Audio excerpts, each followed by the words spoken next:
In today's video, I am going to teach you how to add Gmail without syncing contacts.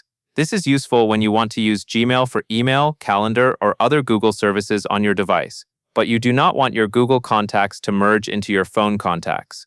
I will walk you through the exact settings to change so contacts stay off. Start by opening the Settings app on your device. From here, look for the section that manages sign-ins and accounts. On many Android devices, this is called Passwords and Accounts, but on some models, it may be named Users and Accounts. Tap into that menu so you can see the accounts currently added to your phone. Next, choose Add Account. You will see a list of account types. Tap Google, and then follow the sign-in prompts to add your Gmail account. Enter your login details and complete any verification steps your device requires.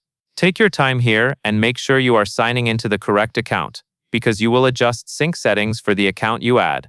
Once the account has been added successfully, you will return to the accounts list. Find the newly added Gmail or Google account and tap it.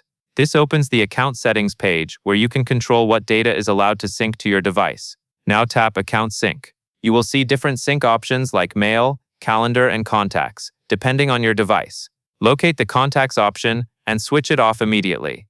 This is the key setting that prevents your Google contacts from syncing into your phone. If you still want other features, you can leave those toggles on, since you are only disabling contacts syncing. If contacts is already off, that is fine. Just confirm it is disabled before you exit. When you are done, you can back out of settings. Your Gmail account will remain added, but your contacts will not sync to the device, and that is all there is to it.